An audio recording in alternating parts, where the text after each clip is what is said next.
And let's finish up the lab portion of the integument. Okay, we'll talk about, all right, we're going to talk about some of what we call the epidermal derivatives. All right, so these structures here at one point, all right, they all come from the epidermis. And so that includes, when we talked about the glands, we're going to talk about nails and hair. So I'm just going to go over some of the basic portions here. So just kind of hold on tight to your chairs there. This is very riveting stuff. Okay. So what I'm going to do is I'm going to talk about a certain part of the structure, and then I'm going to swing over to a picture, and I'm going to come right back because I really like to use pictures here to kind of help out, get a better idea as to what we're looking at. So let's start off with nails. And I got to tell you something. One of the cool, I don't know, this is just me, but I just think it's just a pretty neat fact that our fingernails and toenails are basically the outer layer of your epidermis. They're obviously modified and whatnot, but it's just kind of neat that that comes from the stratum corneum there, the outermost layer.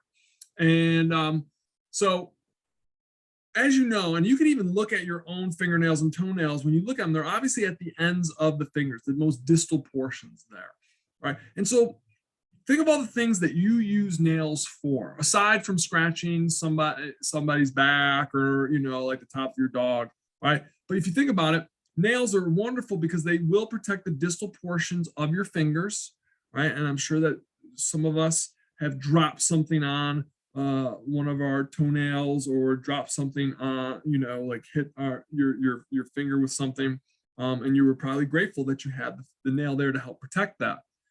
Use it all the time to grasp things. You ever get a splinter? All right, you're not going to be using your lips to get it out. You're going to be using your fingernails to help get it out because it helps with grabbing things. So let's talk about the different parts of the nails. So the first three things that you see in bold here, the free nail edge, the nail body, and the nail root, all of that makes up the structure that we call the nail plate. That's the hard thing at the end of your toe or at the end of your finger. Okay, so like if you've ever had this happen where you've lost a nail, right, that's the nail plate that comes off. So the part that you actually clip off of your toes and fingers is what we call the free edge. And it appears white because there's no capillaries or blood vessels underneath to give it that pinkish coloration. So that's the free edge. So now you have the part that is sitting on top of your skin there that has a pink coloration to it under the nail plate. Okay, that's because there's capillaries there. So that part of the nail we call the nail body. And then the part that you can't see because it's underneath the skin, that's the nail root. Similar to when we were labeling parts of the in chapter 6 on of the hair, right? The part of the hair that's exposed above the skin is the hair shaft. The part that you can't see is the hair root. The nail root is the same thing. You just can't see it. So let's take a look at those three places or those three regions there. Okay, so here's that free edge. Cut that off. All right, and then you have, all right, your nail body. And then all the way underneath, you can't see it underneath the skin here, that's the nail root. So the nail root, the nail body, and the free edge, all of that makes up this structure here called the nail plate, the hard part of the nail. Okay, so underneath the actual hard part of the nail, all right, that part of the tissue that the nail plate sits on, all right, that's called the nail bed. And that's that outer layer of that epidermis there. Okay. So here you can see the nail bed. That's this pinkish region right here. That's the nail bed.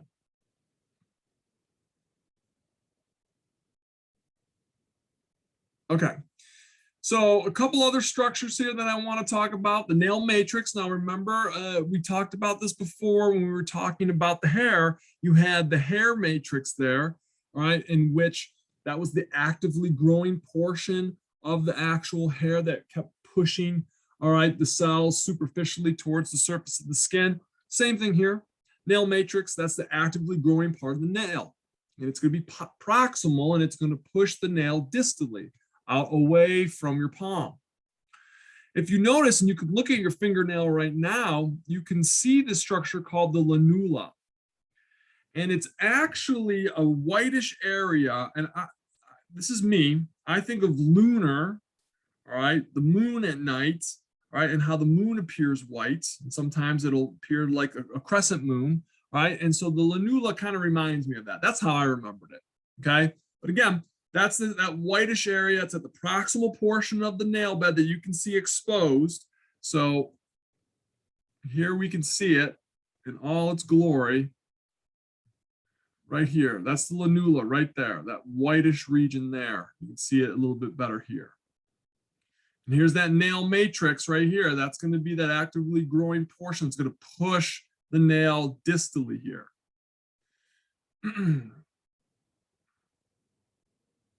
Okay. And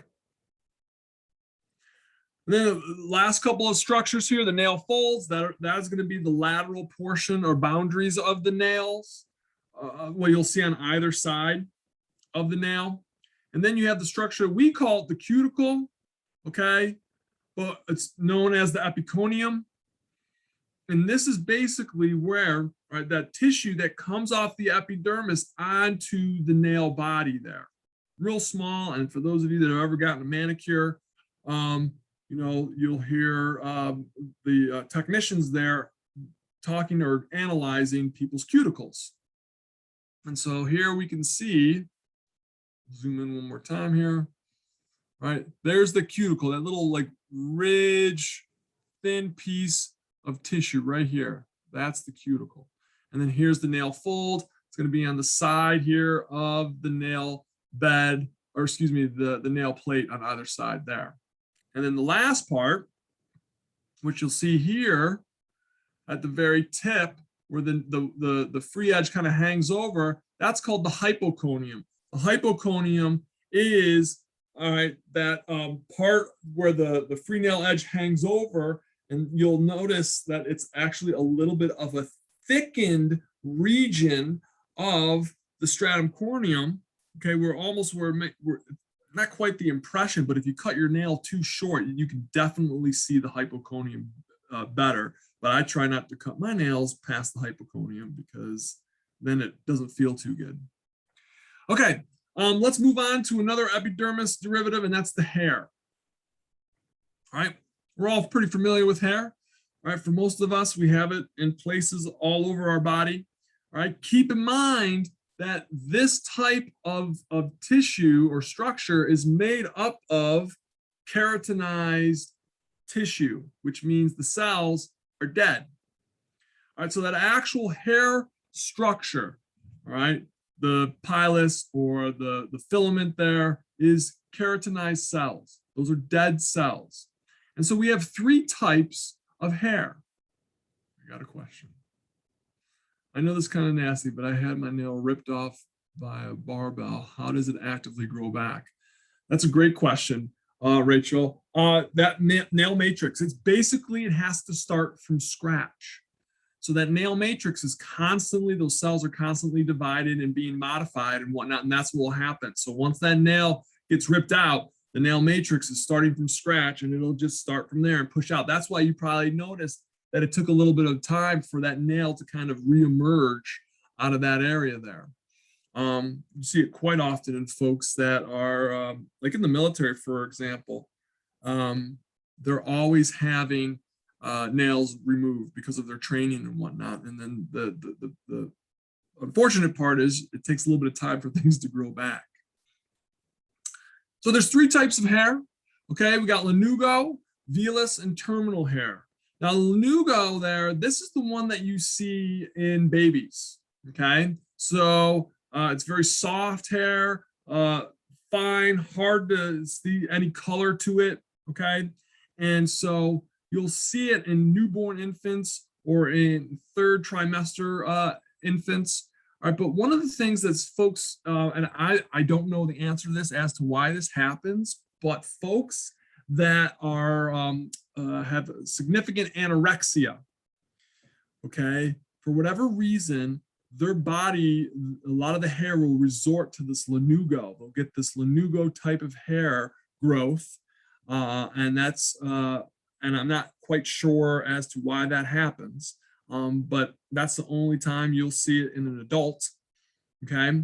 The other types of hair are the vellus. This is the hair that we see kind of on our arms and legs. And then, of course, we have our terminal hair. This is the hair that you're going to see, all right, on your head, your eyebrows, the thicker hair. It's coarser. It's going to have color because there's actually melanin in it that gives it that color, that coloration there. All right. So we'll see, all right, that some of these hair types will be replaced by others.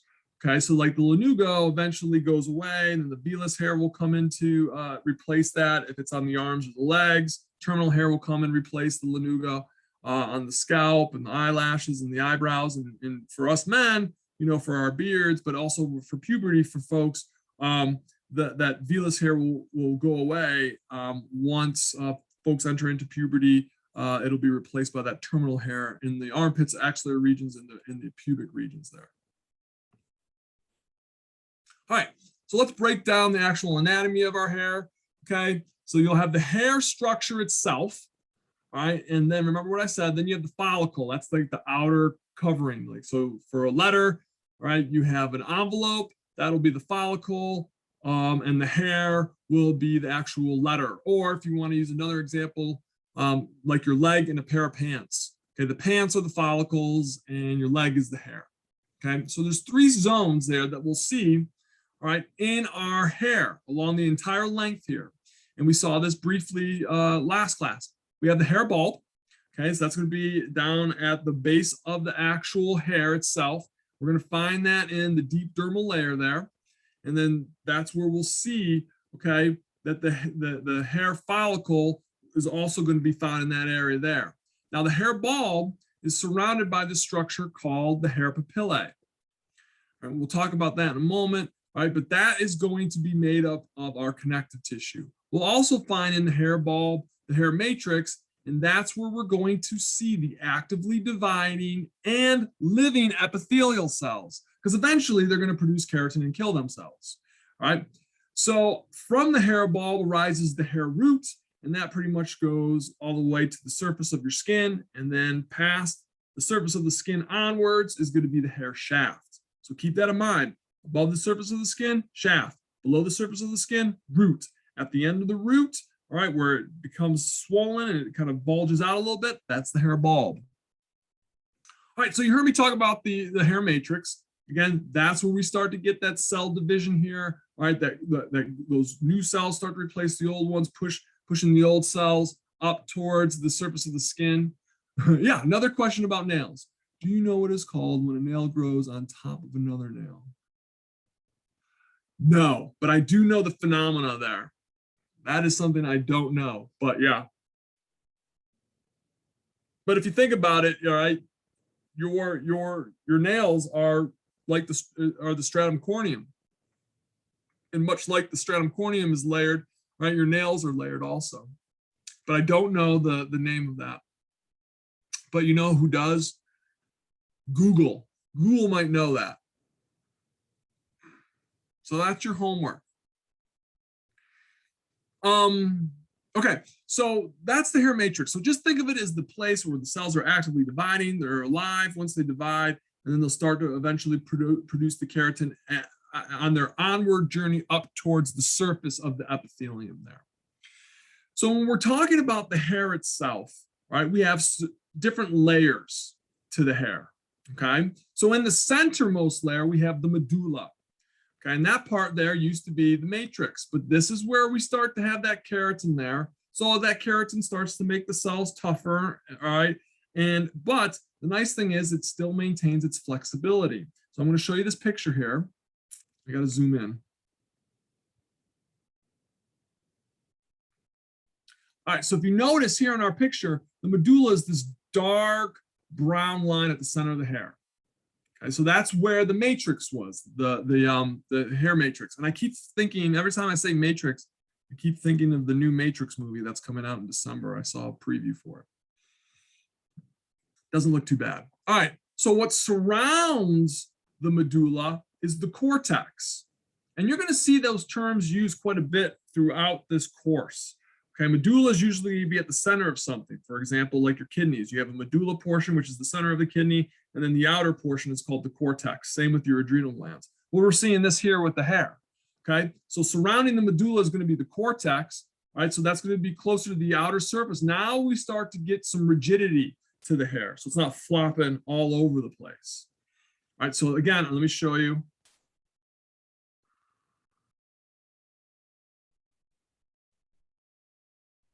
All right, here you can see, whoops, the cortex is surrounding that dark brown there. It's like a tannish. And then finally, there's a covering to all this, and that's the cuticle, and that surrounds the cortex. So when you see the sebaceous gland producing its secretions onto the hair, it's actually secreting it's the sebum onto the cuticle, directly onto the cuticle there. It's one single cell layer around the cortex. It's like the chocolatey coating to your hair, except it doesn't taste like chocolate. All right, so two other components that I want to mention here about the hair. All right, obviously the hair follicle. Okay, that's like the sleeve that the hair actually sits in. It completely encases, all right, the root there. All right, and so you're going to see, all right, this is the covering to the hair in which this next structure, the erector pili, attaches to. And again, it's smooth muscle. And so it's going to extend, all right, from the dermal papillae onto the hair follicle. So when that muscle contracts, all right, that's when you look at your arm or legs and you see these little bumps, right? It's referred to as goosebumps or goose flesh. And that's because the erector pili muscle is contracted. It's pulled on the hair, causing it to go more upright. And it's a way of trying to retain heat and keep you warm also, but also it's, and we'll talk about this a little bit in chapter 13 and 14 about it's a sympathetic reaction too from your nervous system. Okay, sympathetic nervous system reaction. All right, so here you can kind of see those two structures. Hold on. Technical difficulties. There we go. Okay, so let me zoom into it.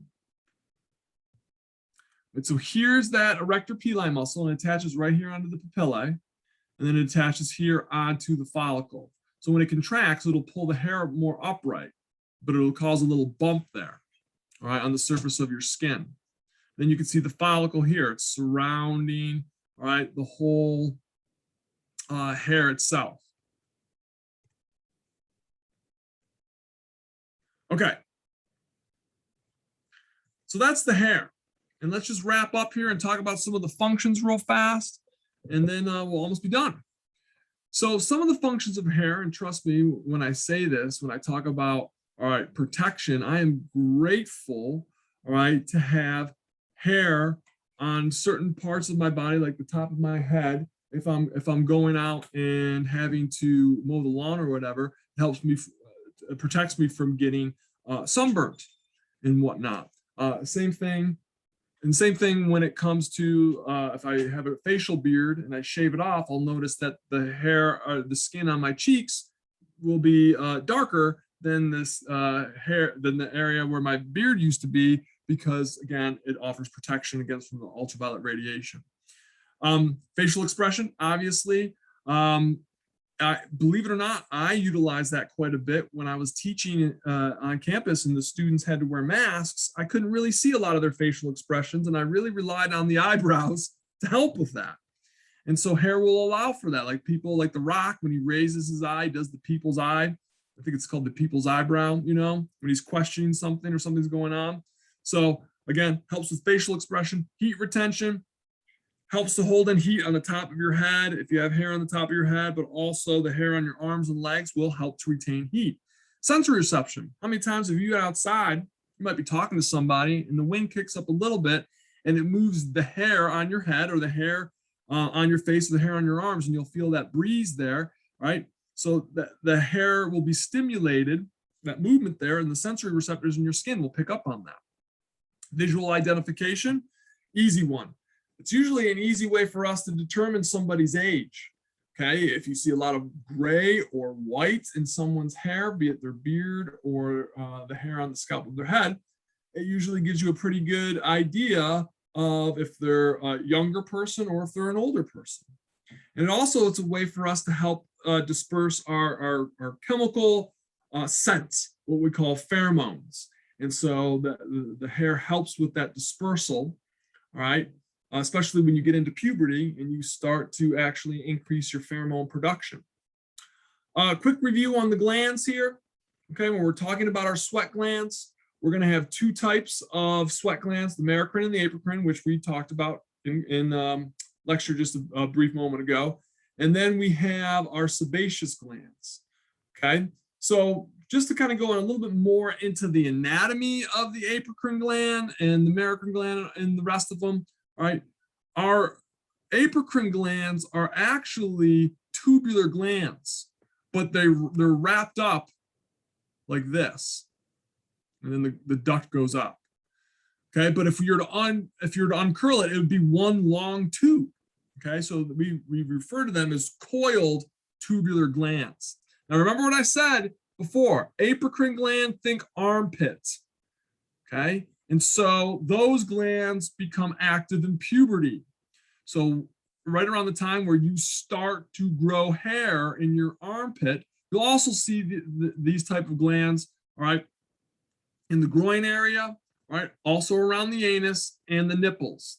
So the apocrine gland, this is the gland that is going to pinch the top of the cell off, okay, and it's still going to have its secretions that the cell made, but instead of just making a specific secretory vesicle for it, it said, oh, the heck with that. I'm just going to pinch off the whole top of the cell and just shoot everything out into the duct. And that's what happens. So these types of glands are going to make that more thick type of secretion, which is going to be like a viscous, and it'll even be cloudy. And depending on certain clothes that people will wear, some of you may know what I'm talking about. If you're wearing a dark shirt quite often and you've washed it plenty of times, you'll notice that there might be some white staining that goes on in there. Okay, and that has to do with these types of secretions, right? Tons of proteins and lipids. Where do those come from? Well, it comes from the plasma membrane that got pinched off. Okay, problem is, right? Proteins and lipids, yum, yum, yum. All right, what likes to eat that? Bacteria. So bacteria will actually be in those areas, and it's the odor that gets produced from some folks is not necessarily because they have bad BO or body odor, as some would say. Okay, it's because these guys, they're working away on eating this stuff. And of course, like anything, what goes in must come out. So they're taking that in as nutrients and spitting out their wastes. Well, their wastes stink.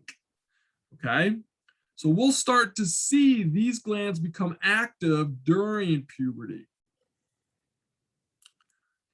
Did I skip the merocrine glands? I guess I did. All right, well, don't worry about it. Sebaceous glands, I already talked about merocrine glands before. All right, these are the holocrine glands. Remember the holocrine glands? These are the self-destruction glands. They blow up. And so they make a nice oily secretion. Remember, we talked about holocrine glands, the whole cell blows up. So they're going to be pretty thick, oily, viscous secretions. It goes right onto the skin and the hair.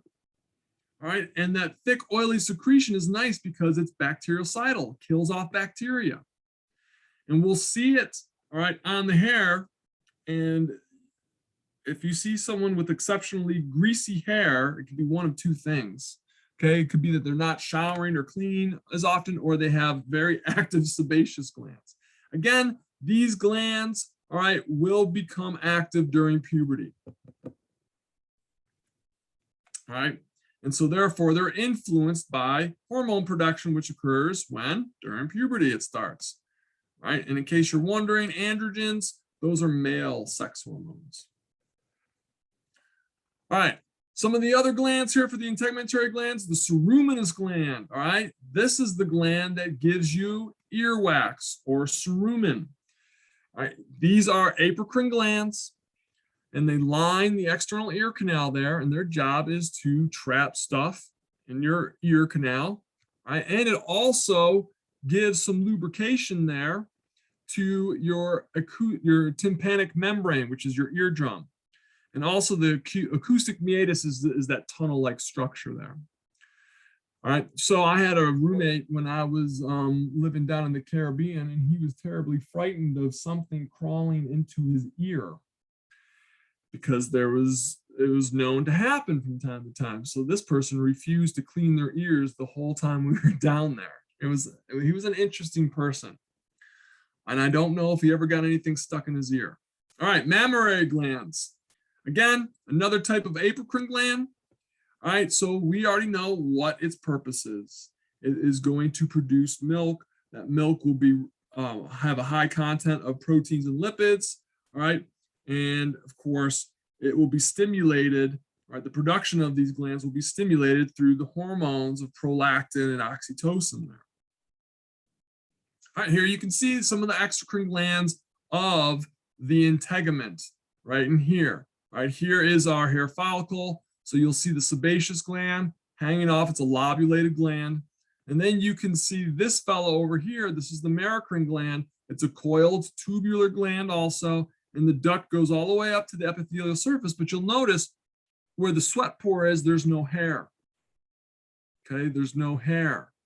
But if we go over here to the apocrine gland, follow the duct, again, it's another a coiled tubular gland, follow the duct, it is associated with a hair, and it's going to secrete its secretions onto the hair shaft, or not the hair shaft, excuse me, onto the hair root here, and then it'll travel up towards the epithelial surface here. All right, did I say that was going to be fast or what? You guys are worth every penny of me coming to class and teaching.